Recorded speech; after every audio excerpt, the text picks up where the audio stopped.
चलो ठीक है, शुरू करते हैं। देखो ये थर्ड चैप्टर मतलब अपना यहाँ से शुरू करना है अपने को। और उस दिन ये पूछ रही थी ना कि कैसे नोट्स क्या बनाना है। ठीक है, देखो पीटी के अकॉर्डिंग बना लो, मेंस के अकॉर्डिंग तो इतना कुछ है नहीं इनमें। मैंने ऐसे पढ़ा है एनसीईआरटी, तो मेंस के अकॉर्डिंग नहीं मिलेगा, पीटी के अकॉर्डिंग बना लो। तो वो मैं एक बार बता पीटी के अकॉर्डिंग क्या मिलेगा सर इसमें? ऐसा मुझे तो ऐसा कुछ स्पेशल लगा नहीं। हाँ अभी कुछ ऐसा एक कुछ पॉइंट जगह मिलेंगे। है, कोई मान लो उस जगह तो हम डिफाइन कर सकते हैं कि हाँ ये पीटी में कभी पूछ ले। वो मैं बता रहा हूँ, बस वही है, पीटी के अकॉर्डिंग बनाओ, मेंस के अकॉर्डिंग कोई ज़रूरत भी नहीं है। मेंस के अकॉर्डिंग तो फिर मैं मेंस के नोट्स भी बना के दूंगा। देखो सुनो, जैसे ये कुछ काम का है नहीं, ठीक, ये फर्स्ट पेज कुछ काम का नहीं है, ये भी कुछ काम का नहीं है, ठीक है, ये भी कुछ काम का नहीं है, और ये भी कुछ काम का नहीं है। अपन पढ़े थे स्टार्टिंग में, ठीक है, पहले क्लास में, ये भी कुछ ही काम का नहीं है, ठीक है, ये सब कुछ ही काम का नहीं। हाँ ये इंपॉर्टेंट है, तो मैंने बोला था एक एक लाइन इसके लिख लेना, ठीक है, तो ये मैंने बोला था, ठीक है, तो ये बनाना, ये लिखना है सारा, ये कुछ ही काम का नहीं, ये कुछ ही काम का नहीं, ये इसमें ये भी कुछ ही काम का नहीं, ठीक है, ये सब कुछ काम के नहीं है, ठीक है, और ये सब कुछ काम के नहीं है, ठीक है। ये मैंने बोला था, साथ में मैंने ये भी बोला था कि इंग्लिश मीडियम वालों जाके देख लेना, इसमें अमेंडमेंट दिए थे तो वो भी लिख लेना। और जनगण मन इंग्लिश की एनसीईआरटी में 6 में दिया, वो वाला लिखने को मैंने बोला था, तो वो नोट्स बनाना है, ठीक है। अब बात आती है, इसमें भी दिया है सर, लास्ट चैप्टर लास्ट में दिया है एक ब्रैकेट बना के।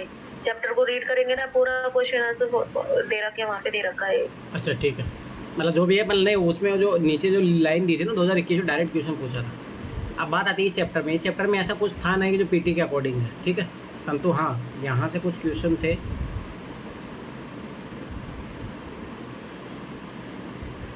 पर हाँ ये देख लेना कि जैसे मान लो कि इसमें पश्मीना जो उसके बारे में दिया हुआ है, तो ये देखो यूपीएससी ने क्वेश्चन पूछा था, याद करो, ये क्वेश्चन यूपीएससी ने पूछा, तो ऐसे देखना पड़ेगा आपको। देखो इसीलिए तो मैंने क्यों बोला था कि लास्ट पेपर रट के रखो आप लोग, वो काम तभी आता है, समझ में आया, तो ये चीज़ याद रखना, वो तभी काम। अब देखो वास्को डिगामा आया कब आया, इसके बारे में यूपीएससी क्वेश्चन पूछा है, तो ये हिस्ट्री का चलो कोई नहीं। अभी ओणम मनाया जाता है, तो ये थोड़ा बहुत लिख लो, मतलब केरल में मनाया जाता है ओणम, ठीक है, उसके दौरान नाव प्रतियोगिता होती है, तो ये छांटना पड़ेगा पीटी के लिए आपको, समझ में आया। तो वो मैं साथ के साथ बताते हुए जाता हूँ, उस टाइम मैंने बताया भी था कि ये चीज़ें जो इन्फॉर्मेशन होती है वो छांट लिया करो, ठीक है। तो बस और कुछ था नहीं ऐसे। जैसे अब यहाँ पे अम्बेडकर के बारे में, तो अम्बेडकर के बारे में पूरा देख लो एक बार, कहाँ जन्म हुआ, क्या है, इससे रिलेटेड थोड़ा बहुत सर्च कर लो अम्बेडकर के बारे में। अब ये फ़ोटो है, इसमें कौन कौन है ये, तो इसके बारे में देख लो, इस व्यक्तियों की पहचान कर लो, क्योंकि यूपीएससी ने डायरेक्ट 2019 में क्वेश्चन पूछा था, ठीक है। तो इस तरीके से देखना पड़ेगा आपको, मतलब ऐसे डायरेक्ट ऐसा कुछ है नहीं। अब देखो इस चैप्टर में बताते जाऊँगा। अब देखो सुनो, एक है थर्ड पार्ट है अपन सरकार के बारे में, ठीक, गवर्नमेंट क्या होती है। अब देखो ध्यान से समझना कि यहाँ पे ये आप इंडिया में हर जगह स्थिति ये देखते होंगे कि पानी जहाँ कम रहता है तो वहाँ पे बहुत सारी लाइन लगी रहती है। अरे जैसे मेरे गांव का भी यही हालत है, पानी बहुत कम है वहाँ पे, तो वहाँ पे लोग सोचो ना, पानी भरने के लिए 4 बजे उठ जाती है महिलाएं, सोचो 4 बजे पानी भरने के लिए। अब ये मान के चलो कि उनका आधा टाइम है, मान के चलो कि उनका पानी के जो है हौद है एक, वहीं पे गुजरता है। सोचो लड़ाइयाँ भी होती है वहाँ पे। तो मेरा कहने मतलब फिर गवर्नमेंट की क्या भूमिका रही, अगर यही सारी चीज़ें करनी है तो गवर्नमेंट की क्या भूमिका रही, ठीक है। तो अब जैसे मान लो गवर्नमेंट के जो लोग हैं, मतलब जो राजनेता हो गए या अधिकारी हो गए, वो बोलेंगे हाल बुरा नहीं है, ज़रूर पास से किसी गाँव में नल से पानी आ रहा होगा मतलब ये लोग इस तरीके से देखते हैं इन चीज़ों को, ठीक है। तो मेरा ये मानना है कि देखो मतलब यही चीज़ समझनी है कि देखो नज़रिए के उल्टा आप इसको प्रॉब्लम देखो ना। अब ये लोग मतलब समझ लो किस तरीके से देख रहे हैं, इनको लग ही नहीं रहा कि ये बहुत बड़ी प्रॉब्लम है, ठीक। दूसरी तरफ देखो अब यहाँ पे क्या है, संसाधनों की कमी है, मतलब लोग ज़्यादा है, ठीक है, और संसाधन कम है यहाँ पे, ठीक। यहाँ पे क्या है कि संसाधन अधिक है, अब राजनेता को इतनी बड़ी माला पहना दी गई कि वो गिर गया, सोच लो तो मतलब यही है कि जो रिसोर्स का है ना कि इक्वल डिस्ट्रीब्यूशन होना चाहिए, इसलिए बोला जाता है कि ऐसा नहीं कि एक व्यक्ति तो अडानी तब से को इतना बहुत सारे देशों को खरीद ले, इतनी संपत्ति हो गई है, और उधर ही इंडिया में 50% जनसंख्या ऐसी है जिनके पास खाने के लिए कुछ नहीं है, समझ में, मतलब खाने के लिए मोहताज, एक एक दिन की मजदूरी पर निर्भर करना पड़ता है, ठीक है। तो वही कि मैंने उसे छोटी माला बनाने के लिए कहा था, वो बहुत दुबले पतले बूढ़े व्यक्ति है और इतना भारी माला को वजन संभाल नहीं पाएंगे, तो वो गिर गए ठीक है। अभी कार्टूनिस्ट जो है तो मतलब आर के लक्ष्मण का कहना था कि लोकतंत्र में कार्टूनिस्ट की काम जो है कि वह कार्टूनों के जरिए अपने अधिकारों का प्रयोग आलोचना करके व्यंग करने तथा राजनेताओं को गलतियों को ढूंढने के लिए करे। अब देखो इन दोनों चित्रों में उन्होंने यही किया है काम, लक्ष्मण तो कार्टून के द्वारा ही बता दिया है। ठीक है, इसका मैं अभी एक एग्जांपल दूंगा। जैसे अभी G20 का यहाँ पे मीटिंग हो रहा है ना, तो दिल्ली में क्या हो रहा है, जो मतलब कि जो गरीब इलाका है, मतलब कि जो ये मलिन बस्ती है, तो उसको तुम्हें पता है रोड से ढक दिया गया है। यही चीज़ याद करो, गुजरात में जब ट्रम्प आया था तो उस टाइम ईंटों की दीवार बना दी गई थी, सोचो। तो मतलब हकीकत रियल काम तो ये करो ना, ये हटी जाए मलिन बस्तियों की जगह, उनको अच्छा आप आवाज़ बना के दो, ये सारी चीज़ें करो ना। ये आज देखना, कल एक मैं देख रहा था तो ऐसे उसने सोचा ऐसे पट्टी लगा के रखी, गुजरात में तो दीवार खींच दी थी। तो ये बहुत गलत चीज़ है ना। अब भाई उस समस्या, उसको समाधान, आपको भी पता है कि समस्या है तो आप इसको समाधान करो ना, इनके लिए आवास बनाओ, इनके लिए आवाज़, अच्छे रोज़गार की उपलब्धता करवाओ। और आप हो कि इनको छिपा रहे हो देश दुनिया से, ताकि वो दो विदेशों से जो लोग आएंगे वही हमारी गरीबी ना देखें। अरे आप अपने काम करो ना, काहे भ्रष्टाचार ये सब सारी चीज़ें कर रहे हो, करप्शन कर रहे हो। तो मेरा कहने का मतलब है कि ये चीज़ छुपाने से नहीं होंगे। ठीक है, तो गवर्नमेंट की यही भूमिका होती है। अब देखो ये चैप्टर बहुत इंपॉर्टेंट है। देखो सरकार अपना सिलेबस का भी पार्ट है, GS2 में जाओगे डायरेक्ट। ठीक है, अब देखो ये बहुत इंपॉर्टेंट चैप्टर है, फिर बता रहा हूँ। अलग अलग अपने जो जैसे दो स्टार्टिंग वाले चैप्टर पढ़े विविधता वाला, अब ये GS1 का सिलेबस का है, इंडियन सोसाइटी का, तो वो इम्पोर्टेंट था अपने लिए, तो इसलिए बता रहा हूँ सिलेबस रटा हुआ होना चाहिए। ठीक है, अब आगे देखो, आपने सरकार शब्द का जिक्र कई बार सुना होगा, इस पार्ट में भी आप यहीं पढ़ेंगे कि सरकार क्या है। अब देखो इसी क्वेश्चनों का आंसर जानना है आपको, सरकार क्या है और यह हमारे जीवन में कितने महत्वपूर्ण भूमिका निभाती है, सरकार क्या करती है, वह निर्णय कैसे लेती है, अलग अलग तरह की सरकारों जैसे लोकतांत्रिक सरकार और राजनीतिक सरकार के बीच क्या अंतर है। ये सारे क्वेश्चनों का आंसर है। ये चाहो तो एक क्वेश्चन बना के आप लिख सकते हो, ये पूरा एक क्वेश्चन है, ये चीज़ याद रखिए। ठीक है, अब इनके क्वेश्चन भी देख लेते हैं अपन। ठीक है,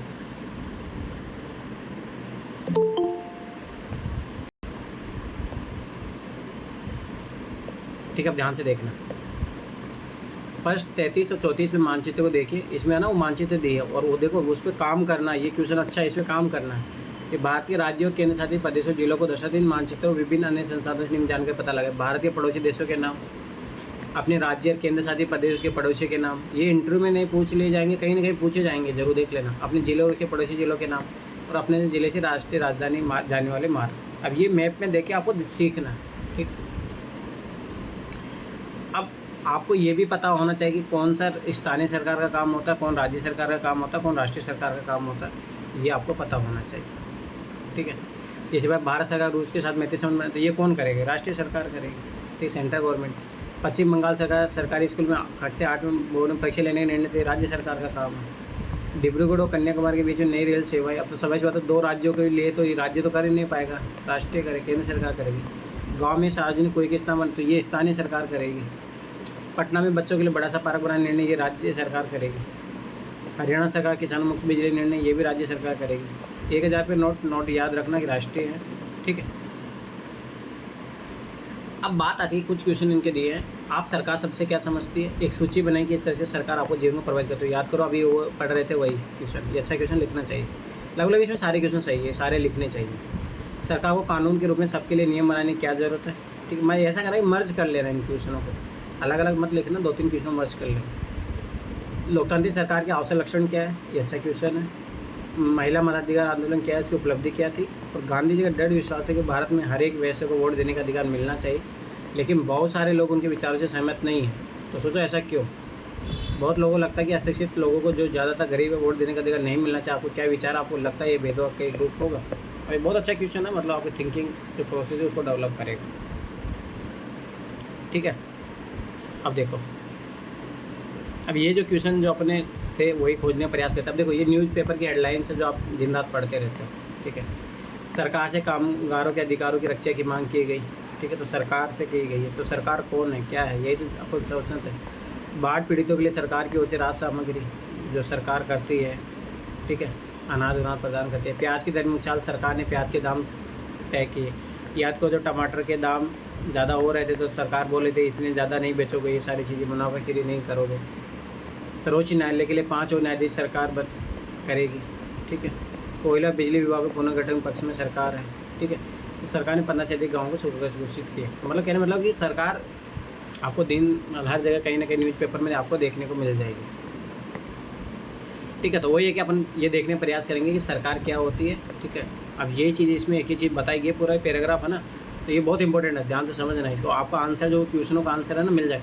सुनो है ना, पीटी के नोट्स बनाना और मेंस वाले जो क्वेश्चन दिए ना एनसीईआरटी, बस यही बना लेना, मेंस के लिए इतना ही इनफ है, मतलब इससे एनसीईआरटी में और कुछ नहीं है। तो ये क्वेश्चन बना लेना, तो उससे ऑटोमेटिक ये चैप्टर कंप्लीट होते जाएंगे तुम्हारे लिए मेंस के अकॉर्डिंग। ठीक, देखो हर एक देश को विभिन्न निर्णय लेने एवं काम करने के लिए सरकार की जरूरत होती है। ये निर्णय कई विषयों से संबंधित हो सकते हैं। ठीक है, जैसे सड़कें और स्कूल कहाँ बनाए जाए, बहुत ज़्यादा महंगे हो जाने पर किसी चीज़ के दाम कैसे घटाए जाए, देखो टमाटर जैसे घटाए गए, अथवा बिजली की आपूर्ति को कैसे बढ़ाया जाए। ठीक है, ताकि मान लो कि बहुत सारे गाँव में आज भी बिजली नहीं पहुँचे तो वहाँ कैसे सप्लाई बढ़े। सरकार कई सामाजिक मुद्दों पर भी कार्रवाई करती है। उदाहरण के लिए सरकार गरीबों की मदद करने के लिए कई कार्यक्रम चलाती है। इनके अलावा वह अन्य महत्वपूर्ण काम भी करती है, जैसे डाक और रेल सेवाएं चलाना। निजी प्राइवेटाइजेशन कर रही है परंतु अभी भी चला ही रही है। ठीक है, सरकार का काम देश की सीमाओं की सुरक्षा करना है और दूसरे देशों में शांतिपूर्ण संबंध बनाए रखना भी है। ठीक है, अब ये सब सरकार के काम है। देखो ये सारी चीज़ें ध्यान से समझना, यहीं से स्टार्ट हो गया है ये। उसकी जिम्मेदारी सुनिश्चित करना है कि देश के सभी नागरिकों को पर्याप्त भोजन और अच्छी स्वास्थ्य सुविधाएं मिले। आर्टिकल 21।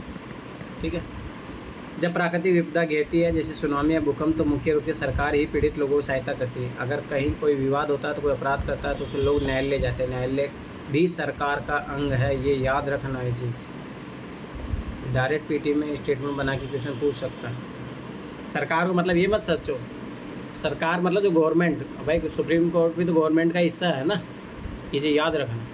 न्यायालय सरकार का अंग है। अब देखो ये मेन से क्वेश्चन सारा तैयार हो गया, आपका जो पहला क्वेश्चन था उधर। शायद आपको यह जानकर अचरज हो रहा होगा कि सरकार इतना सब कुछ कैसे कर पाती है और सरकार के लिए इन कामों को करना क्यों ज़रूरी है। जब लोग इकट्ठे रहते हैं और काम करते हैं तो कुछ हद तक एक व्यवस्था की ज़रूरत होती है जिससे आवश्यक निर्णय लिए जा सकें।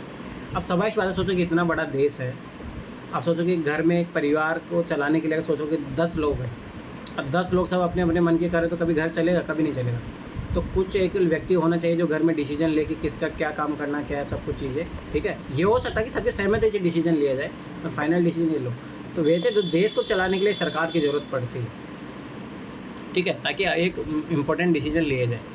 कुछ नियमों की ज़रूरत होती है जो सब पर लागू। उदाहरण के लिए संसाधनों के नियंत्रण और देश की सीमा की सुरक्षा की ज़रूरत होती है ताकि लोग सुरक्षित महसूस कर सकें।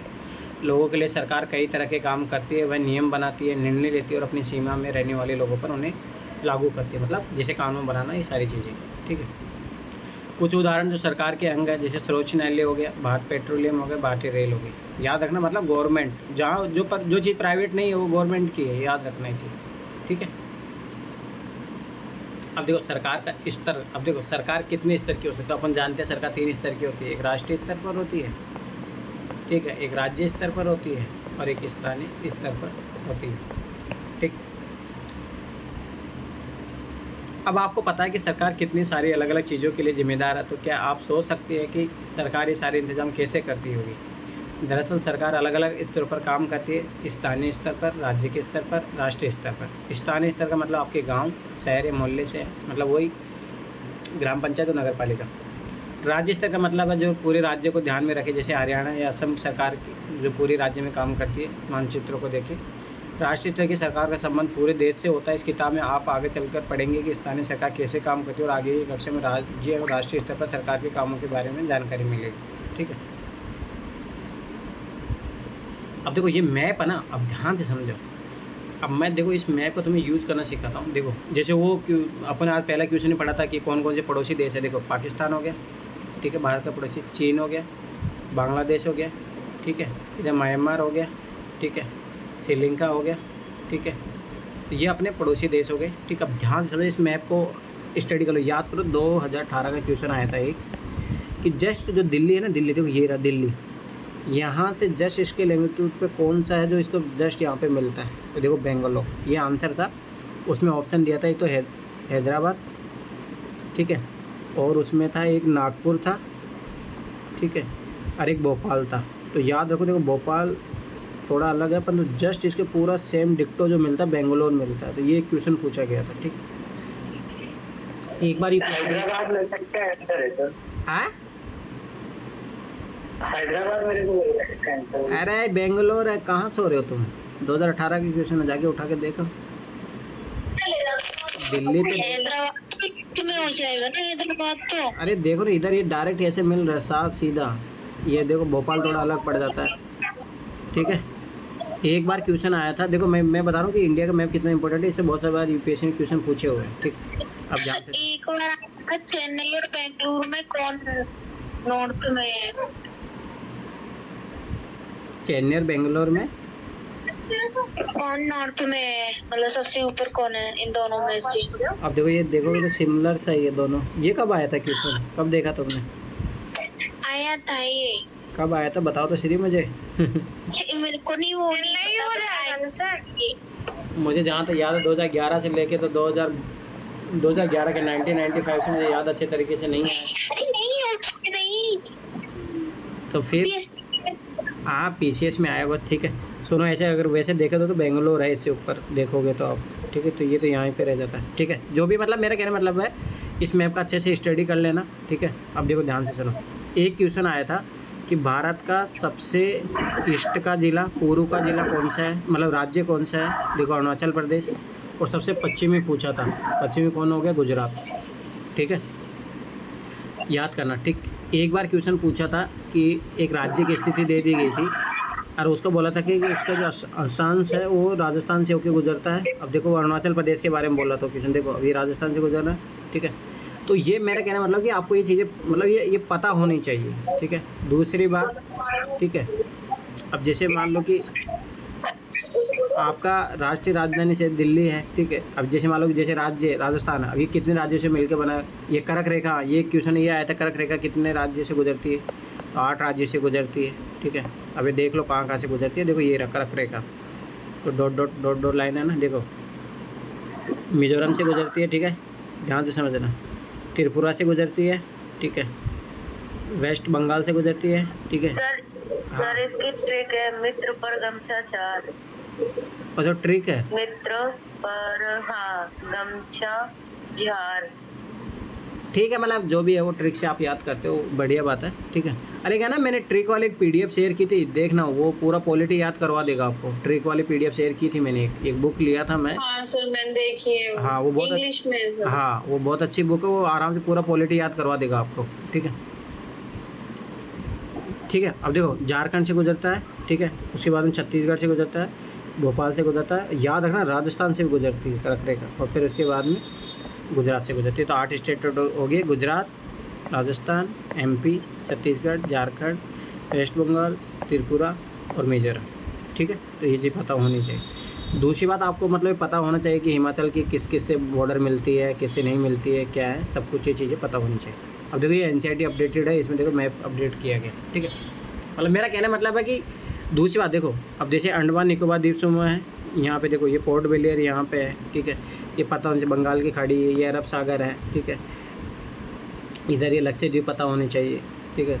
तिरुवनंतपुरम केरल की राजधानी, इनकी सबकी राजधानी पता होनी चाहिए। कर्नाटक की बेंगलोर है, ठीक है। तो ये सारी चीज़ें आपको पता होनी चाहिए, कौन क्या राज्य की सीमा से मिल रहा है, क्योंकि बहुत सारे क्वेश्चन आते हैं यहाँ से, इसे याद रखना, ठीक। आगे देखो, अब ये है आप भारत का एडमिनिस्ट्रेशन। अब ये इतना ज़्यादा तो कोई ज़रूरत नहीं है, बहुत ज़्यादा ये डीप में दे दिया है, इतना ज़्यादा नहीं। पर हाँ देखो, अब ये चीज़ें इंपॉर्टेंट हो जाएगी। ये मैप की नीचे चीज़ें दी होती है ना, यूपीएससी यहीं से क्वेश्चन बनाता है। आंध्र प्रदेश राज्य पुनर्गठन 2 जून 2014 को तेलंगाना भारत का 29वां राज्य बना था। 31 अक्टूबर 2019 से जम्मू कश्मीर राज्य 2 अलग अलग केंद्र शासित प्रदेशों में बांटा गया, जम्मू और कश्मीर तथा लद्दाख, ठीक है। तो वापस से फिर 28 राज्य हो गए थे, ठीक है। और याद रखना कि पहले यूनियन टेरिटरी कितने थे। अभी क्या हो गया ना कि देखो गोवा जो दमन दीव है ना, उसको 1 कर दिया गया, ठीक है। ये वहाँ 1 कर दिया गया। पहले 9 थे, 9 हो गए थे, फिर 8 हो गए, उसको 1 कर दिया। हाँ मतलब पहले 7 थे, ठीक है। फिर जब ये लद्दाख और जम्मू कश्मीर 9 हो गए, फिर दादर और नागर हवेली वापस से मिला दिया तो 8 हो गए। तो याद रखना अभी 28 स्टेट है, ठीक है। ये बच्चों वाला क्वेश्चन गलत मत कर देना कहीं बेइज्जती हो जाएगी सरेआम। 28 स्टेट है और 8 यूनियन टेरिटरी है, ठीक है। चलो अब बात आती है सरकार और कानून।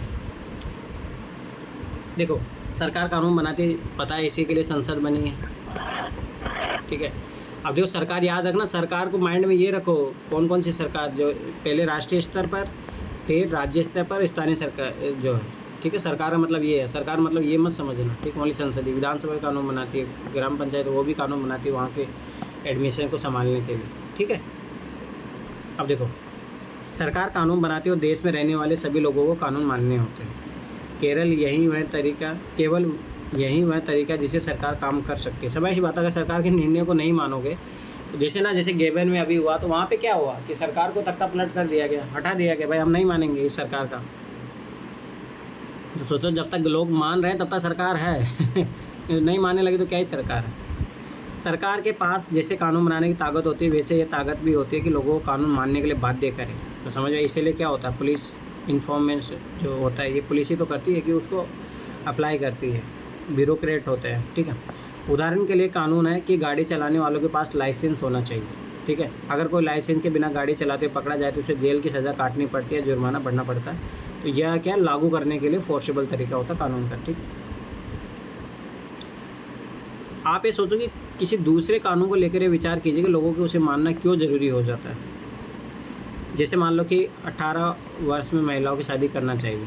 अब ये कानून नहीं करो तो समझ बात है, इसकी सज़ा भी प्रावधान की है, तो इसलिए भी करना पड़ता है, ठीक। सरकार जो कार्रवाई कर सकती है, उसके अलावा अगर लोगों को लगे कि किसी कानून का ढंग से पालन नहीं हो रहा है, तो वे कुछ कदम उठा सकते हैं। उदाहरण के लिए, अगर किसी व्यक्ति को यह लगे कि उसको उसके धर्म या उसकी जाति के कारण किसी नौकरी में नहीं लिया गया, तो वह न्यायालय जा सकती है और ये दावा कर सकती है कि कानून पालन नहीं हो रहा है। तब न्यायालय आदेश देगा कि वह कदम उठाने की क्या ज़रूरत है। समझ में आया? तो मतलब सरकार भी अच्छे ढंग से काम करे, इसके लिए भी एक अपनी जो जुडिशरी है वो चीज़ बैठी है वहाँ पे, ठीक है, ताकि सब लोगों को मतलब फ़ायदा मिले, ठीक। सरकार के प्रकार, सरकार को निर्णय लेने और कानूनों पालन करवाने यानी उन्हें बाध्य करने की शक्ति कौन देता है, ये चीज़ जानना ज़रूरी है। इस प्रश्न का उत्तर इस बात पर निर्भर करता है कि उस देश में कैसी सरकार है।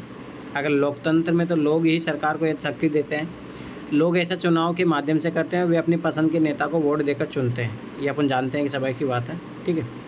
एक बार चुन ले जाने के बाद यदि लोग सरकार बनाते हैं तो लोकतंत्र में सरकार को अपने निर्णय उठाए गए कदमों का आधार बताना होता है और सफाई देनी होती है। इसीलिए याद करो कि जवाबदेहिता का सिस्टम होता है, अकाउंटेबिलिटी, ठीक है। एक दूसरी तरह सरकार होती है जिसे राजतंत्रीय सरकार कहते हैं, मतलब जिसमें राजा का शासन होता है। इसमें राजा या रानी के पास निर्णय लेने और सरकार चलाने की शक्ति होती है। राजा के पास सलाहकारों का छोटा सा समूह होता है, लाइक मंत्री परिषद, जिससे वह विभिन्न मुद्दों पर चर्चा कर सकता है। अंतिम निर्णय लेने की शक्ति उसी के पास रहती है, ठीक है। लोकतंत्र के समान राजतंत्र में राजा या रानी को अपने निर्णय के आधार नहीं बताने पड़ते और नहीं अपने निर्णयों को सफाई देनी पड़ती है। अब देखो, ध्यान से देखना, लोकतंत्र और उसमें राजतंत्र में क्या अंतर होता है। लोकतंत्र में लोगों की भागीदारी उन निर्णयों को लेने में महत्वपूर्ण है जो उनको प्रभावित करते हैं। क्या आप इससे सहमत हैं? अपने जवाब के 2 कारण लिखे। तो सब ऐसी बात है, जब लोग वोट के आधार पर चुन के भेजते हैं उनको और वही जाके फिर कानून बनाते हैं, तो कहीं ना कहीं लोगों की सहमति है, तभी तो ऐसा है। जैसे बीजेपी वालों ने बोला था कि हम राम मंदिर बनवा देंगे, ठीक है, और समान नागरिक संहिता ला देंगे, तो इस आधार पर चुनाव लड़ रहे थे, तो लोगों की सहमति है ना, तभी तो गवर्नमेंट काम कर रही है ऐसा। तो कहीं ना कहीं लोगों का पार्टिसिपेशन है ही ना उस विचारधारा में। आपके यहाँ जिस प्रकार का शासन व्यवस्था है उसके स्थान पर आप कैसी शासन व्यवस्था चाहेंगे और क्यों, मतलब ये सोचना है आपको, मतलब खुद से क्वेश्चन करना है। नीचे दिए कथनों में गलतियाँ उन्हें सुधार कर लिखिए। राजतंत्र में देश के नागरिक अपनी पसंद का नेता चुनने छूट होती है, राजतंत्र में इसलिए होती है, लोकतंत्र में होती है, तो ये गलती है, ठीक।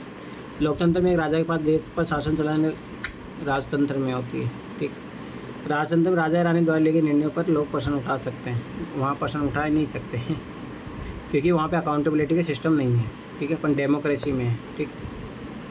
अब बात आती है लोकतांत्रिक सरकार, जो मतलब स्वाभाविक सी बात है, लोगों के अनुसार चले, ठीक है, अपने अनुसार ना चले, मतलब जिसे राजा प्रजा वो वैसे चलता है, मतलब सामूहिक निर्णय होना चाहिए, कलेक्टिव निर्णय होना चाहिए, ठीक। भारत एक लोकतंत्र है। इस लोकतांत्रिक व्यवस्था को पाने के लिए हमने लंबी लड़ाई लड़ी है। संसार में और भी कई देश है जो जहाँ लोगों ने लोकतंत्र लाने के लिए संघर्ष किए हैं। ऊपर बताया जा चुका है कि लोकतंत्र की मुख्य बात यह है कि लोगों के पास अपने नेता को चुनने की शक्ति होती है, ठीक है। जैसे अभी मोदी को चुनने की शक्ति अपन ही तो चुनते हैं, अगर अपन ना चुने तो इसलिए चुन पाएगा इसलिए एक अर्थ में लोकतंत्र लोगों का ही शासन होता है। लोकतंत्र में मूलभूत विचार यह है कि लोग नियमों को बनाने भागीदार बनकर खुद ही शासन करें। आज के समय में लोकतांत्रिक सरकार को प्राय प्रतिनिधि लोकतंत्र कहते हैं। रिप्रेजेंटेटिव मतलब सभा सी बात है, अपना ही तो प्रतिनिधित्व तो करते हैं ये जाके, ठीक। प्रतिनिधि लोकतंत्र में लोग सीधे भाग नहीं लेते बल्कि चुनाव की प्रक्रिया के द्वारा अपने प्रतिनिधि को चुनते हैं और ये प्रतिनिधि मिलकर सारी जनता के लिए निर्णय लेते हैं। आजकल कोई भी सरकार अपने आप को तब तक लोकतांत्रिक नहीं कह सकती जब तक वह देश के सभी वैसे नागरिकों को वोट देने का अधिकार न दे। ठीक है, तो इसीलिए अपन ने वोट देने का अधिकार चुना था। ठीक है, मतदान के समय मतदाता की उंगली पर स्याही से निशान लगाया जाता है ताकि वह केवल एक वोट दे सके, ग्रामीण मतदान। ठीक है, याद ये कौन सी स्याही होती है किसी को पता है जिससे वोट लगाया जाता है, मतलब ये लगाई जाती है, अरे मिटती नहीं, इसका मिट स्याही भी बोलते हैं। पता है किसी को किससे बनती हो?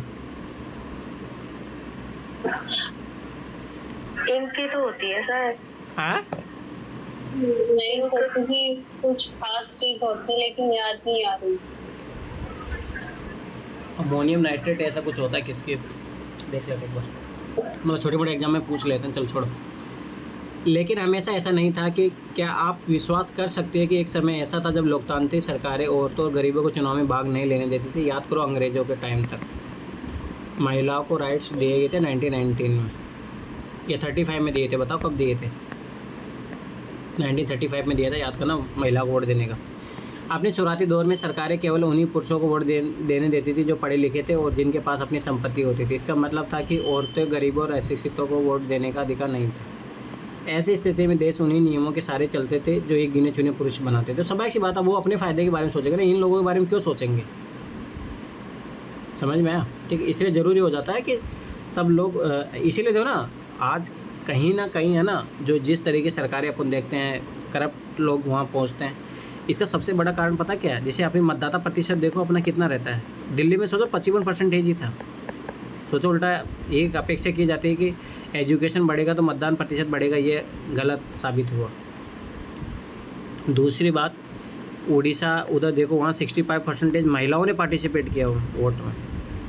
ठीक, याद करो, जब तक जिस दिन है ना देश में 100% लोग या 90% लोग नहीं देंगे ना, तब तक देख लेना ये भ्रष्ट अधिकारी, मतलब जो भ्रष्ट राजनेता है, यही लोग पहुँचते रहेंगे। क्योंकि ये जो सोचो कि 45% है, ये सोचो हार जीत का अंतर ऑटोमेटिक ख़त्म कर सकते हैं। एक अच्छा राजनेता जीत के आ सकता है, परंतु ये लोग जब तक वोट नहीं देंगे, ठीक है, तो तब तक ये कभी हालात सुधरेंगे नहीं। ये चीज़ याद रख लेना। भारत में आज़ादी से पहले बहुत ही कम लोगों को वोट देने का अधिकार था, इसलिए जनता ने संगठित होकर इस अधिकार की मांग की। गांधी जी समेत कई नेताओं ने इसे अन्यायपूर्ण व्यवहार का विरोध किया। उन्होंने भी जोर शोर से मांग उठाई। 1931 में यंग इंडिया पत्रिका में लिख के गांधी जी ने कहा था, अब ये देखो, ये पता होनी चाहिए गांधी जी की है, मतलब मेरे कहना ये छोटे छोटे पॉइंट छाट लो यहाँ से। अब ये यंग इंडिया गांधी की पत्रिका थी, अब ये डायरेक्ट यूपीएससी क्वेश्चन पूछता है। अब गांधी क्या कहता था कि मैं यह विचार सहन नहीं कर सकता कि जिस आदमी के पास संपत्ति है वोट दे सकता है, लेकिन वह आदमी जिसके पास चरित्र पर संपत्ति या शिक्षा नहीं, वह वोट नहीं दे सकता, या जो दिन भर अपना पसीना बहाकर ईमानदारी से काम करता है वह वोट नहीं दे सकता क्योंकि उसने गरीबी आदमी होने का गुनाह किया है। अब देखो बहुत सारे एग्जामों में ना, अब ये तुम चाहो ना, ये ऐसे में कोट कर सकते हो। अब ये बहुत अच्छी लाइन है ये, ठीक है। तो मेरा कहना मतलब ये ऐसे तुम्हें पॉइंट छाटने पड़ेंगे। अगला देखो कि अब ये देखो, ये वाली जो केस स्टडी है ना, अब ये आराम से डायरेक्ट आप ऐसे में यूज कर सकते हो। देखो ध्यान से, संसार में कहीं भी सरकारों ने स्वेच्छा से अपनी शक्ति लोगों के साथ नहीं बांटी है, ठीक है। पूरे यूरोप और अमेरिका में महिलाओं और गरीबों को सरकार के कार्यों में भागीदार के लिए संघर्ष करना पड़ा। महिलाओं द्वारा मताधिकार के लिए किए गए संघर्ष ने प्रथम विश्व युद्ध के दौरान और मजबूती पकड़ी। इस आंदोलन को महिला मताधिकार आंदोलन कहते हैं और इसे अंग्रेजी में सफरेज मूवमेंट, याद रखना ये चीज़। अभी देखो ये ऐसे में कोड करोगे ना, केस स्टडी बहुत काम आएगी। सफरेज का मतलब होता है वोट देने का अधिकार। युद्ध के दौरान बहुत से पुरुष लड़ाई में थे, इसलिए महिलाओं को उन कामों को करने के लिए बुलाया गया जो पहले पुरुषों के काम माने जाते थे। जब महिलाओं ने विभिन्न प्रकार के काम उनकी व्यवस्था करना शुरू किया तो लोगों को यह देखकर बड़ा आश्चर्य हुआ कि उन्होंने महिलाओं और उनकी क्षमताओं के बारे में क्यों इतनी गलत रूढ़िबद्ध धारणाएं बनाए रखी थी कि महिलाएं काम नहीं कर सकती। इस तरह महिलाओं को निर्णय लेने में समान रूप से योग्य माने जाने लगा। महिला मताधिकार आंदोलन की साथियों ने भी सभी महिलाओं के लिए वोट देने के अधिकार की मांग की। उनकी आवाज़ सुनी जाए, इसके लिए उन्होंने जगह जगह पर अपने आप को लोहे की जंजीर से बांधकर प्रदर्शन किया। उनमें से कई क्रांतिकारी महिलाएं जेल गई और भूख हड़ताल पर बैठी गई। अमेरिका में औरतों को वोट देने का अधिकार 1920 में मिला, जबकि इंग्लैंड को औरतों का यह अधिकार कुछ सालों बाद 1928 में मिला। देखो यहाँ पे ना, देखो मैं तुम्हें एक चीज़ सिखाता हूँ। अब देखो ये केस स्टडी कैसे यूज करनी है। देखो सोचो, अमेरिका आज़ाद हो गया था 1776 में, और इंग्लैंड तो बहुत पहले से ही, वहाँ पे 1688 में क्रांति हुई थी। सोचो उसके बाद से लेकर, ठीक है, सोचो इतने सालों बाद में महिला को वोट देने का अधिकार मिला। मान लो कि अमेरिका में 1920 में मिला, लगभग लोग ये मान के चलो 150 शताब्दियों बाद में, और इधर तो 200-250 साल बाद में, ठीक है। पर भारत की खूबसूरती देखो, भारत में जिस दिन भारत आज़ाद हुआ 15 अगस्त 1947, उसी दिन जब भारतीय संविधान बन रहा था, उसी टाइम दे दिया गया था कि हम सार्वभौमिक मताधिकार को अपनाएंगे, सबको हम वोट देने का अधिकार देंगे। बहुत बड़ा डिसीजन था। और सोचो उस देश में जहाँ पे 14% जनसंख्या सोचो शिक्षित थी। तो मेरा कहने का मतलब, आप देखो ये केस स्टडी आप इसको अच्छे तरीके से ऐसे में यूज़ कर सकते हो, आंसर में यूज़ कर सकते हो। ये डाटा तुम्हें पता होना चाहिए। अब देखो ये अच्छा डाटा है। अब मैं बता रहा हूँ, ये देखो ये लिख लो, ये एक अपनी डायरी बना लो, ये गांधी जी का स्टेटमेंट लिख लो, ये हर जगह काम आएगा। अब यही तो सीखना है कि किस तरीके से इनको अपने आंसर में यूज करना। समझ में आया? ठीक है। अब देखो एक और ये चैप्टर पढ़ लेते हैं। पढ़े? अभी आधा घंटा ही हुआ, आधा घंटा पढ़ लें तो ठीक है, पढ़ लेते हैं। ठीक है, ये पढ़ लेते हैं, फिर तो अपना जब तभी तो फटाफट एनसीईआरटी कंप्लीट होगी, नहीं तो ऐसे तो फिर सालों लग जाएंगे। पंचायती राज, ठीक है।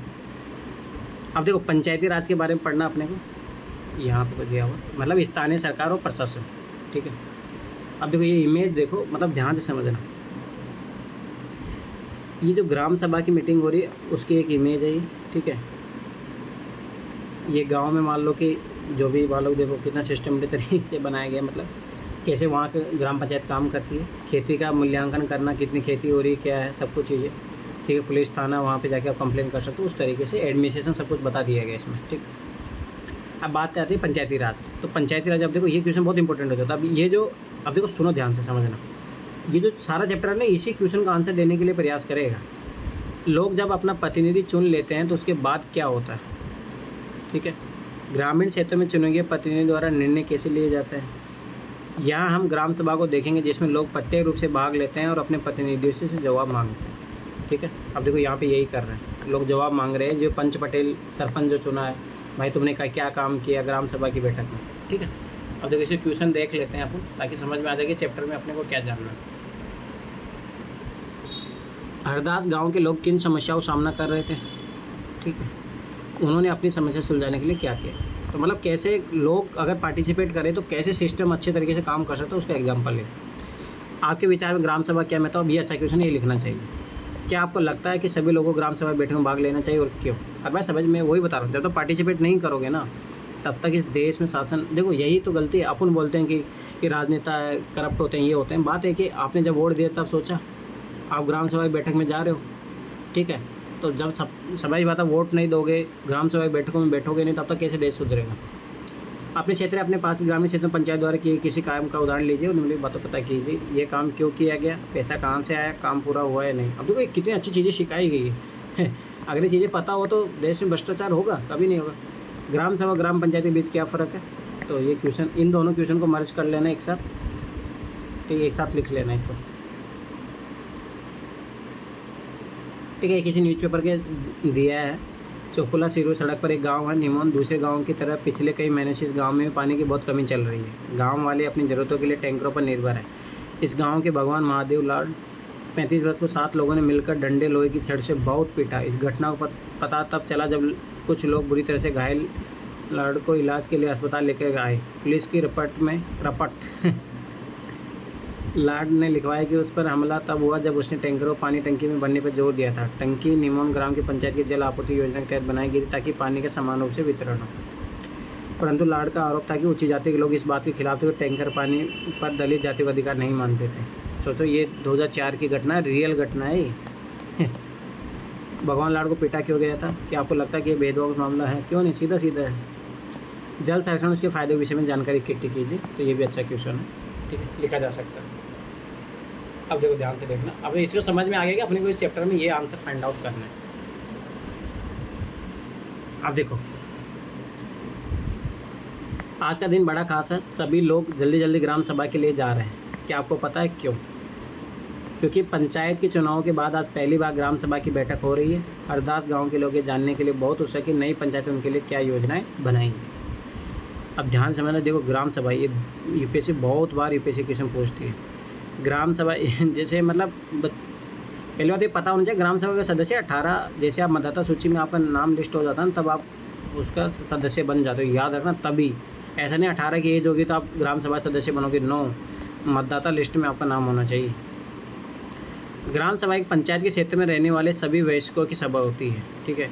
हो सकता है कि उसमें सिर्फ एक गांव हो या एक से ज़्यादा, जैसा कि इस उदाहरण में दिया गया। याद रखना ये चीज़, ग्राम सभा ऐसे नहीं एक ग्राम के लिए हो सकता है, वो डिपेंड करता है वहाँ कैसे बनाया गया। हो सकता है 2 गाँव को मिला के एक ग्राम सभा बना दी गई। कई राज्यों में हर गांव की ग्राम सभा की बैठकें अलग अलग होती है। कोई भी व्यक्ति जिसकी उम्र 18 वर्ष या उससे ज़्यादा हो, जिसे वोट देने का अधिकार प्राप्त हो और जिसका नाम गांव की मतदाता सूची में हो, ग्राम सभा सदस्य। देख लो, यही डायरेक्ट यूपीएससी ने क्वेश्चन पूछा था। अब मैं बताऊँ ये चीज़ें देखो, ये ब्रैकेट में जो दिया रहता है ना बहुत इंपॉर्टेंट होता है। अब ये चीज़ है ना, ये चीज़ें बहुत सारे यूपीएससी तैयारी करने वालों जो मेंस में लिख लेते हैं ना, उनको भी ये चीज़ पता नहीं होती। मैं सही बता रहा हूँ, क्योंकि इतना माइन्यूट लेवल पर चीज़ें को पढ़ता नहीं है। तो मैंने बोला था देखो, मतदाता सूची में नाम होगा ना, वही ग्राम सभा सदस्य होता है, याद रखना। 18 वर्ष का होने से मतलब नहीं है, ठीक है। तो ये चीज़ याद होनी चाहिए, डायरेक्ट यूपीएससी 2020 में क्वेश्चन आया था, ठीक। अगला, ग्राम सभा की बैठक की शुरुआत में सरपंच और पंच ने सड़क की मरम्मत होने वाले खर्चे का ब्यौरा कहा कि इस साल के लिए हैंडपंप और गहरे कर लेते हुए कुओं को साफ कर लेते हैं। मतलब पहले बात तो हैंडपंप को गहरा करेंगे और कुओं को साफ करेंगे। सोचो, अब तो ध्यान से समझना, जो 28 विषय है ना, 28 है 29 है 11वीं अनुसूची में 29 ठीक है, याद रखना ये चीज़। तो ये जो सारे काम है ना, ये देखो ये यही काम करती है, ठीक। अब देखो किसी ने सजेशन दिया कि ये काम कर लेते हैं। तीजे ने कहा इतने से तो काम नहीं चलेगा, हमें कुछ पक्की व्यवस्था करनी पड़ेगी, क्योंकि हर साल पानी किस्ता नीचे गिरता जा रहा है। स्वाभाविक बात है, अब गहरा कर दोगे तो और नीचे चले जाएगा, तो ये तो सही सॉल्यूशन नहीं है। जितना पानी ज़मीन में रिसके जाता है हम उससे ज़्यादा उपयोग करते हैं, तो स्वाभाविक बात इस कारण से पानी संकट गड़बड़ा रहा है।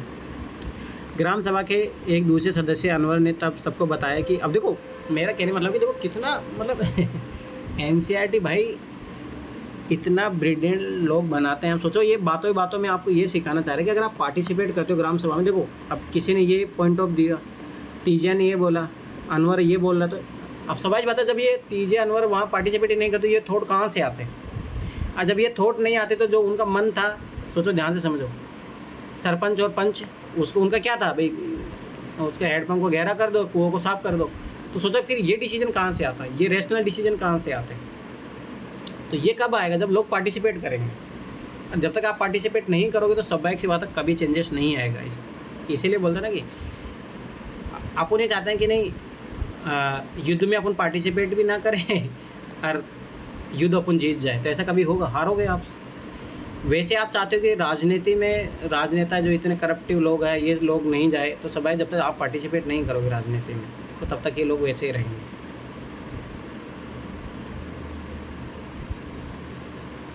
ठीक है, तो मतलब मेरा कहने का मतलब कि ये देखो पार्टिसिपेट करोगे तभी ये चीज़ें सुधरेगी, ठीक। अब देखो कितने अच्छे अच्छे थॉट्स आएंगे, ये कैसे आ रहे हैं, जब लोगों ने पार्टिसिपेट किया। तो ग्राम सभा के दूसरे सदस्य अनवर ने सबको बताया कि उसने महाराष्ट्र के एक गाँव में, अब देखो ये केस स्टडी, एक गांव में पानी संरक्षण के नए तरीके देखें। वह उस गांव में अपने भाई से मिलने गया था, उसको जल संवर्धन विकास कार्यक्रम वाटरशेड कहते हैं। याद करो यूपीएससी 2013 का क्वेश्चन है, 13 या 14 का, जाके देख लेना। इसलिए अब देखो ये देख लो, ये जल संवर्धन विकास कार्यक्रम कब चला था, क्या था, ये डायरेक्ट क्वेश्चन पूछा गया यूपीएससी 2014 में।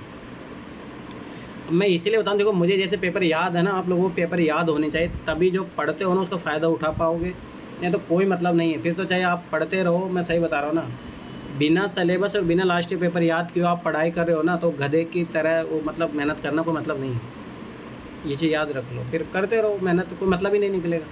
अब ये देखो, ये मुझे पता है कि एग्ज़ाम में पूछा गया है, तो फिर डायरेक्ट तुम्हारे निगाह जाएगी इन चीज़ों पर। उसने सुना था कि सरकार ने उसके लिए पैसा भी दिया था, उसके भाई कई गाँवों में लोगों ने पेड़ लगाए थे, नालों पर चेक डैम यानी छोटे छोटे बांध बनाए थे और टंकियाँ बनाई थी। अब सोचो यही वाटर कंजर्वेशन का आप एग्जांपल दे सकते हो यहाँ से आराम से, ठीक है, और केस स्टडी बना के भी डाल सकते हो। सबको अनवर का ये विचार बड़ा अच्छा लगा और सबने ग्राम पंचायत इसके बारे में पता करने के लिए कहा। देखो यही होता है जब लोग एक दूसरे से मतलब माइग्रेट होके जाते हैं तो सीखते हैं। जैसे मेरा भाई है ना, तो हम रहते हैं ईस्ट राजस्थान में, जयपुर में, ठीक। तो मेरे भाई का जॉब लगा था बीकानेर, वो टीचर था वो ना। तो वहाँ पे उन्होंने देखा कि वहाँ पे क्या होता ना कि अंडर वाटर बनाए जाते हैं बारिश को पानी के स्टोरेज करने के लिए। तो वो सीखा। तो भाई अभी क्या है कि ईस्ट राजस्थान में पानी की दिक्कत हो, तो अभी हमने हमारे घर में बनाया, ठीक है, वाटर हार्वेस्टिंग वाला सिस्टम। तो मेरा कहना मतलब कि ऐसा सीखने को मिलता है जब आप लोग एक दूसरे से एक दूसरे मूव ऑन करते हो तो सीखने को मिलता है। जैसे इसको भी आए सीखने को मिला, ठीक है। तो देखो ग्राम सभा क्या होती है, ऊपर दे दिया था। ग्राम सभा बैठक में अब तक कौन कौन सी समस्या चर्चा हो चुकी थी, किस तरह के हल हो जाएगी। तो पहले तो किसके जल के बारे में ही चर्चा चल रही है, ठीक। एक बार अपन इधर पढ़ते हैं। अच्छा, ये अपन ने गलत पढ़ लिया क्या, ये इधर से पढ़ना चाहिए था चलो ठीक है, सुनो अभी मैं ये पढ़ देता हूँ, फिर उधर से शुरू करेंगे। एक ग्राम पंचायत कई वार्डों, अब देखो देखो ये बहुत इंपॉर्टेंट है। मैं फिर बता रही हूँ, जो ब्रैकेट में दिया रहता है ना, ये इन्फॉर्मेशन यूपीएससी डायरेक्ट पूछता है। अब देखो ये कितनी अच्छी बात बता रहा है कि अब देखो ध्यान से समझ, मैं तुम्हें बता देता हूँ। देखो ये गाँव है, मान लो गाँव को ना वार्ड में डिवाइड किया जाता है, जैसे वार्ड नंबर 1 2 3 4, ठीक है। तो ये पूरी तो होगी ग्राम पंचायत, ये होंगे वार्ड, ठीक है। ग्राम पंचायत कई वार्डों में छोटे छोटे क्षेत्रों में बटी हुई होती है। प्रत्येक वार्ड अपना एक प्रतिनिधि चुनता है जो वार्ड पंच के नाम से जाना जाता है। ये चलता है हमारी तरफ भी, वार्ड पंच कहलाता है। अभी जो है ना मेरे वार्ड का जो है मेरा क्लासमेट ही है, पर मैं वही बता रहा था, उसको ये भी पता नहीं है कि कब होती है ग्राम सभा की मीटिंग। इसके साथ पंचायत क्षेत्र के लोग मिलकर सरपंच को चुनते हैं जो पंचायत का मुखिया होता है। अब ये जो सारे लोग होंगे वो चुनाव देंगे। देखो याद रखना, जब वोट होता है तो एक लिस्ट रहेगी सरपंच के लिए और एक रहेगी वार्ड पंच के लिए। जो आप जिस वार्ड में जो खड़ा और उसको दोगे और एक सरपंच को देंगे। जो पंचायत का मुखिया होता है, ठीक है, वार्ड पंच और सरपंच मिलकर ग्राम पंचायत का गठन 5 साल के लिए करते हैं। याद रखना, ग्राम पंचायत गठन होगा 5 साल के लिए होता है, पहली बात। दूसरी, उसमें वार्ड पंच और सरपंच मिलकर बने होते हैं, ठीक है। ग्राम पंचायत का एक सचिव होता है, ठीक है, जो ग्राम सभा का भी सचिव होता है। याद रखना ये चीज़ कि डायरेक्ट क्वेश्चन पूछा जाता है। सचिव का चुनाव नहीं होता है, उसके सरकार के द्वारा नियुक्ति की जाती है। सचिव का काम है ग्राम सभा ग्राम पंचायत की बैठकों को बुलाना और जो भी चर्चा निर्णय हुए हैं उनका रिकॉर्ड रखना। याद रखना ये चीज़, अभी बहुत इंपॉर्टेंट। अब ये देखो, ये नोट डाउन कर लेना, ये बहुत इंपॉर्टेंट चीज़ है, ये कहीं मिलेगी नहीं आपको। और इतना कॉन्सेप्ट क्लियरिटी जो है, एक एक इम्पोर्टेंट चीज़ दी हुई है इसमें। चलो यहाँ से अपने गलती पढ़ लिया था उधर, ठीक है, चलो कोई नहीं। ग्राम सभा की बैठक की शुरुआत में सरपंच और पंच ने सड़क मरम्मत होने पर खर्चों का ब्यौरा दिया। यह सड़क गांव का मुख्य सड़क से जोड़ती है। इसके बाद पानी की कमी पर चर्चा होने लगी, ठीक है। पहली बात तो सड़क पे चर्चा चल रही थी। गांव में रहने वाली तीजे ने बोलना शुरू किया, हरदास गांव में पानी की कमी की समस्या बहुत बढ़ गई है। हेडपम्पों को पानी जमीन में बहुत नीचे चला गया। मुश्किल से तो हेडपम्प में थोड़ा बहुत पानी आता और औरतों को 3 किलोमीटर दूर सुरू नदी से पानी लेने जाना पड़ता। अब देखो ये कितने बड़ी समस्या। मैं बता, मेरे गाँव में भी मैं बता तो रहा हूँ ना, महिलाएं जो है, लड़कियां वहाँ पे मतलब कम से कम भी है ना, अपने दिन का कम से कम भी 5 से 10 घंटे बर्बाद करती है पानी भरने के लिए। इतनी ख़राब स्थिति है मेरे गांव की। तो मतलब मेरे कहने मतलब सोचो कि अब वो पढ़ेगी कब। अब सोचो 5-10 घंटे उसको पानी भरने में जा रहा है तो करेगी क्या फिर। एक सदस्य ने सुझाव दिया कि सूर नदी का पानी पाइप से लाकर गाँव में एक बड़ी सी टंकी भर देते हैं, उससे पानी की आपूर्ति हो जाएगी। लेकिन दूसरों को लगा कि बहुत महंगा पड़ सकता है।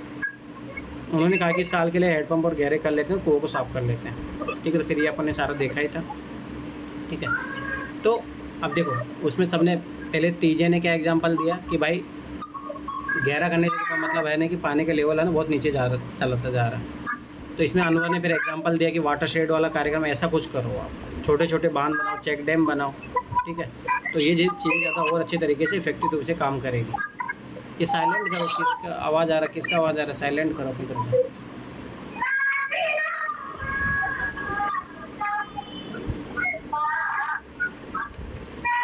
अरे साइलेंट गाने के क्लास नहीं चले, साइलेंट करो, ठीक है। सुनो, अरे वो टीवी देख रही थी कोई। कौन देख रहा है? दीदी देख रही है। अरे तो अपनी तरफ से म्यूट कर लो ना, सब लोग म्यूट कर लो, जब बोलने की जरूरत हो तब बोलो। चलो ठीक है। अब देखो ग्राम सभा में चर्चा के लिए अगला मुद्दा था गरीबी रेखा के नीचे आने वाले लोगों की सूची पर स्वीकृति लेना। जैसे सूची में दर्ज नाम पढ़ने शुरू किए गए तो लोगों के बीच खुसर फुसर होने लगी। नटवर ने हाल ही में एक रंगीन टेलीविज़न खरीदा और उसके बेटे ने एक नई मोटरसाइकिल भी भेजी है। वह गरीबी रेखा के नीचे कैसे हो सकता है?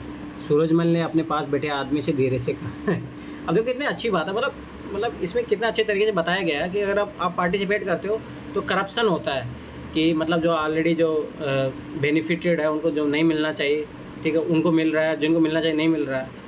तो आप जब वहाँ उपस्थित रहोगे तभी तो होगा, ठीक है। तो ये चीज़ कितनी अच्छी चीज़ है। सरोज ने सुखीबाई से कहा, बिरजू का नाम इस सूची में कैसे आ गया? उसके पास तो इतनी ज़मीन है, इस सूची में तो सिर्फ गरीब लोग होने चाहिए। ओम प्रकाश एक मजदूर है, उसके पास बिल्कुल ज़मीन नहीं है, वह मुश्किल से अपना गुजारा चला पाता है, उसका नाम इस सूची में क्यों नहीं है? सुखीबाई ने कहा, तुम्हें तो पता है कि नटवर और बिरजू अमीर चंद के दोस्त है। अब अमीर चंद को कौन कुछ बोल सकता है? अमीर चंद पहले गाँव का जमींदार था और अब भी बहुत सारी ज़मीन का मालिक है, लेकिन हमें ओम प्रकाश का नाम तो सूची में डलवाना ही चाहिए। अब देखो ये होता पार्टिसिपेशन। सरपंच ने देखा कि लोगों के बीच में खुसर फुसर हो रही थी। उन्होंने पूछा कि अगर किसी को कुछ कहना हो तो कहे। सरोज ने सूरजमल को उकसाने की कोशिश की कि वह नटवर और बिरजू के बारे में पूछे, लेकिन सूरजमल चुपचाप बैठा रहा। अमीर चंद ग्राम सभा में बैठा सब पर निगाह रखे हुए था। सरोज ने उठकर कहा कि ओम प्रकाश का नाम सूची में होना चाहिए। दूसरे लोगों ने भी माना कि ओम प्रकाश का परिवार बहुत गरीब है। सरपंच ने पूछा कि उसका नाम सूची में क्यों नहीं था। जिस व्यक्ति ने गरीबी रेखा के नीचे आने वाले परिवारों का सर्वेक्षण किया था उसने बताया, मैं ओम प्रकाश के घर कई बार गया पर हर बार वह ताला लगा हुआ था, वह शायद कहीं काम ढूंढने के लिए गया हुआ था। सरपंच ने कहा कि ओम प्रकाश की पारिवारिक आय देखी जाएगी और अगर वह सरकार द्वारा तय की गई राशि से कम हो तो उसका नाम भी सूची में शामिल किया जाएगा। तो मेरा कहने मतलब देखो मजदूर लोगों तो सब ऐसी बात है, इसीलिए ग्राम सभा में इनमें पार्टिसिपेट नहीं कर पाते हैं। तो मतलब सरपंच को या सचिव को मिलकर ऐसा करना चाहिए कि जिस दिन कुछ छुट्टी हो, जैसे एक मैं बता रहा हूँ कि ये अगर आपको पता हो, जैसे है ना इंडियन सोसाइटी में ऐसा होता है कि अमावस्या के दिन है ना काम करने नहीं जाते मजदूर लोग, वो उस दिन छुट्टी मनाते हैं अपनी, संडे को छुट्टी नहीं मनाते बेचारे। तो 15 दिन में एक अमावस्या पड़ती है। सर बिना छुट्टी के भी ना इतने चक्कर लगवाते हैं ये लोग। अच्छा, काम ही नहीं करते। चलो ठीक, मैं एक सर अगर आ भी जाते हैं ना तो सर वो फिर सर हर किसी का अपना सेट होता है दिन छुट्टी का। नहीं, अमावस्या का होता है। जैसे हमारी तरफ है कि अमावस्या के दिन जो मजदूर लोग होते हैं ना काम नहीं करते हैं, ठीक है। तो उस दिन मीटिंग रखो ना ग्राम सभा की, ताकि वो लोग भी बेचारे पार्टिसिपेट करें। अगर वो पार्टिसिपेट करेंगे तो स्वाभाविक सी बात है कि जो देखो अभी इसमें क्या हुआ, अगर वो सोचो कि ये जो ओम प्रकाश वहाँ होता तो स्वाभाविक सी बात वो बोलता कि मेरा क्यों नहीं। समझ में आया? सर पहली बात तो ग्राम सभा की मीटिंग ही नहीं कराते ये लोग। हाँ, ये सही बात बोला। सबसे बड़ा करप्शन का अड्डा यही है। मैं खुद बता रहा हूँ ना, मैं लगभग है ना फरवरी में घर गया था और फरवरी से मैं लगभग जून तक रहा वहाँ पे, और मैं यही इंतजार करा कि मैं एक मीटिंग ज्वाइन करूँ। मतलब सोचो मीटिंग हुई नहीं, मैं वो बार वार्ड पंच को पूछते रहा कि कब मीटिंग होगी कब। सर मैं 2 साल से आज तक एक मीटिंग भी नहीं हुई, जबकि हर 6 महीने में होनी चाहिए। अरे हर 6 महीने में नहीं, वो तो मिनिमम है। कम से कम 6 साल में 2 बार तो होनी चाहिए, मिनिमम है वो तो। अरे ऐसे जरूरत पड़े तो कभी भी हो सकती है, जैसे अभी विशेष संसद का वो बुलाया जा रहा है, वैसे कभी भी हो सकता है। सरपंच 1-2 बार ही ना जन समाधान हुआ है, जनता को बुला के पूछा है, लेकिन और कुछ नहीं है। अब यही तो करप्शन के अड्डे होते हैं, ठीक है। चलो अभी देखते हैं। ग्राम पंचायत पूरे गांव के हित में निष्पक्ष रूप से काम कर सके, इसमें ग्राम सभा की महत्वपूर्ण भूमिका होती है, ठीक है। ग्राम सभा की बैठकों में ग्राम पंचायत अपनी योजनाएं लोगों के सामने रखती है। ग्राम सभा पंचायत को मनमाने ढंग से काम करने से रोक सकती है। अब देखो ये क्वेश्चन आया था जो ध्यान से समझो। अब देखो कितना अच्छे तरीके ब्रैकेट में बना के दे दिए, ये काम की चीज़ है भाई, इसको उठा लो। साथ ही पैसों का दुरुपयोग एवं कोई गलत काम ना हो इसकी निगरानी भी करता है। इस तरह ग्राम सभा चुने हुए प्रतिनिधियों पर नज़र रखने और लोगों के प्रति उन्हें जिम्मेदार एवं जवाबदेह बनाने में बहुत ही महत्वपूर्ण भूमिका निभाती है। याद रखना, अब ये है ग्राम सभा की भूमिका। डायरेक्ट यूपीएससी ने क्वेश्चन भी पूछा हुआ, ठीक है। ग्राम सभा गरीबी रेखा के नीचे आने वाले परिवार की जो सूची निर्धारित हो रही थी, क्या उसमें कोई गड़बड़ी थी? हाँ, गड़बड़ी थी, क्योंकि ओम प्रकाश का नाम नहीं आया था उसमें, और जो जिनका नहीं आना चाहिए था उनका नाम आया था। सरोज ने सूरजमल से बोलने के लिए कहा, फिर भी चुप क्यों रहा? पक्का हो सकता और डर रहा हो कि हमें कुछ डांट दे, ये सारी चीज़ें। क्या आपने ऐसी घटनाएं देखी है जहाँ लोग अपने लिए नहीं बोल पाते? आपके अनुसार ऐसा क्यों होता है? इंसान को बोलने से कौन सी चीज़ रोकती है? कहीं ना कहीं डर है, ठीक है, वो सामाजिक डर हो सकता है, ठीक है, उस कास्ट की बहुत ज़्यादा पकड़ होगी जो जिसे डर रहा होगा, ठीक है, तो ये चीज़ याद रखना। अपमान का भाव हाँ, और कुछ लोग हिचकते हैं, मतलब बहुत कम लोग होते हैं जो भाई चीज़ों को वो ये नहीं सोचते कि बाद में क्या होगा, बस ये गलत है तो गलत है बस, ठीक है। और वही लोग हैं, ऐसे लोग चाहिए देश में। जब तक आप बहुत सेल्फिश रहोगे ना, तब तक सोसाइटी के लिए कुछ नहीं कर सकते, ये चीज़ याद रखना, ठीक है। ग्राम पंचायत की नियमित रूप से बैठक होती है, उसका मुख्य काम उसके क्षेत्र में आने वाले गाँव में विकास कार्यक्रम लागू करना होता है। देखो अब ये ग्राम पंचायत का काम बता रहा हूँ, याद करो क्वेश्चन था वो, ठीक है। ग्राम सभा इधर पूरा पढ़ लिया अपन। अब देखो कितना अच्छा तो दिया है इसमें। अब देखो तो मुख्य काम क्या होता है इसका, गांव में विकास के कार्यक्रम लागू करवाना होता है। याद करो जितने भी गवर्नमेंट की स्कीम आती है तो उसका इम्प्लीमेंटेशन का काम यही करती है ग्राम पंचायत, ठीक है। तो ग्राम पंचायत में कौन होते हैं, पंच प्लस सरपंच, ठीक है। जैसे आपने देखा कि ग्राम सभा ही पंचायत के काम को स्वीकृति देती है, तभी पंचायत अपना काम कर पाती है, ठीक है। महाराष्ट्र के 2 पंच जिन्होंने 2005 अपनी पंचायत में उल्लेखनीय काम करने के लिए निर्मल ग्राम पुरस्कार से सम्मानित किया गया था, ठीक। तो ये पता होना चाहिए निर्मल ग्राम पुरस्कार किसके लिए। अब देखो यहाँ पे दे दिया साहब, ग्राम पंचायत के क्या काम है, ग्राम पंचायत की आमदनी स्रोत। अभी कितना अच्छा ये ब्रैकेट में बना, ये तो सारा छाप लो भाई, अब इतनी अच्छी चीज़ें दे दी है। ग्राम पंचायत के काम क्या होते हैं, सड़कों, नालियाँ, स्कूलों, भवनों, पानी के स्रोतों और अन्य सार्वजनिक उपयोग के भवनों का निर्माण और रखरखाव, स्थानीय कर लगाना, इकट्ठा करना। मैंने आज तक है ना ये नहीं देखा ये टैक्स कैसे लगाते हैं और कैसे कलेक्ट करते हैं आपने। सर ये उसमें लगाते हैं जो बाजार नहीं भरता, हाँ हाँ हाँ, उनसे लेते हैं सर, ये जो ठेला लगाते हैं उसमें और जो वो करते हैं। अच्छा। और नुमाइश नहीं लगता मेला, वहाँ से साप्ताहिक हाट लगती है ना उसमें। पर हमारे गांव में क्या साप्ताहिक हाट वाट सिस्टम है नहीं अभी। सर मेरे गांव में भी नहीं है, तो कर का कोई इनकम होता ही नहीं। हाँ पे भी है ये।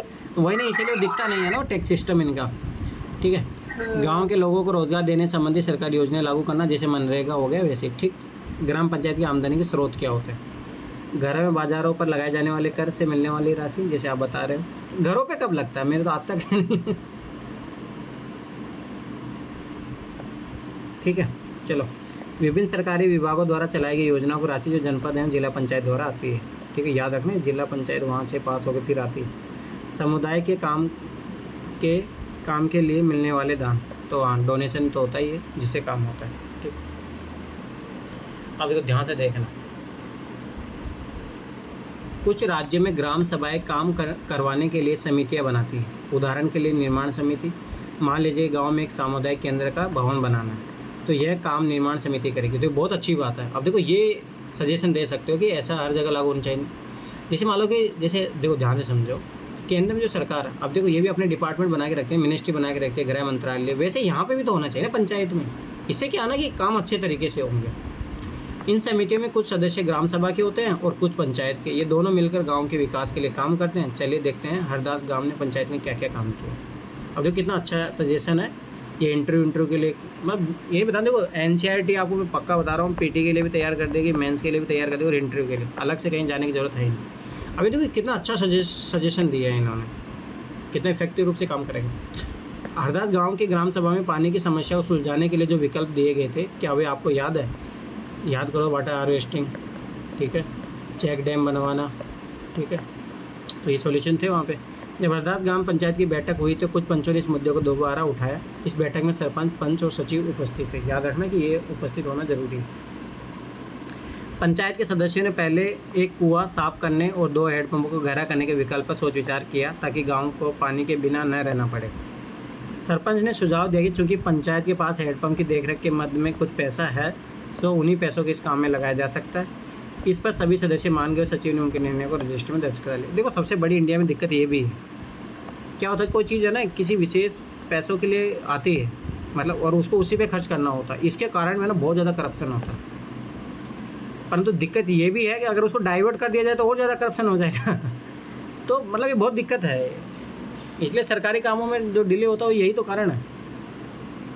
उसके बाद सभी सदस्य मिलकर समस्या के स्थायी हल पर विचार करने लगे। उनको पता था कि अगली बैठक में ग्राम सभा के सदस्य फिर से प्रश्न पूछेंगे। कुछ पंचों ने शंका जाहिर करते हुए पूछा कि क्या जल संरक्षण से पानी के स्तर में कोई विशेष फर्क पड़ेगा। इस पर बहुत चर्चा हुई। अंत में यह निर्णय हुआ कि ग्राम पंचायत खंड विकास अधिकारी, याद करो ब्लॉक डेवलपमेंट ऑफिसर, और इसके क्वेश्चन भी किया था अपन ने, से बात करेगी और इस योजना पर अधिक जानकारी इकट्ठा करेगी। ठीक, BLO बोलते हैं इसको। BLO मतलब village development officer, block colour, BDO लोग बोलते हैं सर, हाँ, BDO। पंचायत के 3 स्तर होते हैं। हरदास गांव के ग्राम सभा और पंचायत के बारे में पढ़ने के बाद आपको समझ में आ ही गया होगा कि हरदास ग्राम पंचायत में क्या क्या निर्णय लिए गए। क्या आपको लगता है कि निर्णय लेने जरूरी थे? ऊपर दिए गए विवरण में एक प्रश्न बनाए जो अगली ग्राम सभा बैठक में लोगों को पंचायत से पूछ सकते हैं। ठीक, अब देखो ये वाटर शेड कार्यक्रम, जल संवर्धन विकास कार्यक्रम ने केवल 2 वर्षों में इस बंजर जमीन को हरे मैदान में, सोचो ये ऐसा हालात था और सोचो ये हो गया, तो मतलब चेंजेस दिखते हैं। पंचायती राज व्यवस्था एक ऐसी प्रक्रिया है जिसके द्वारा लोग अपनी सरकार में भाग लेते हैं। ग्रामीण क्षेत्र में ग्राम पंचायत लोकतांत्रिक सरकार का पहला स्तर है। ग्राम पंचायत ग्राम सभा के प्रति जवाबदेही होती है। याद रखना, बहुत इंपॉर्टेंट लाइन है। वो ग्राम सभा प्रति जवाबदेही होती है। जैसे कार्यपालिका किसके प्रति जवाबदेही होती है? कितनी बार एक क्वेश्चन पूछा गया है, किसके प्रति होती है बताओ जल्दी से।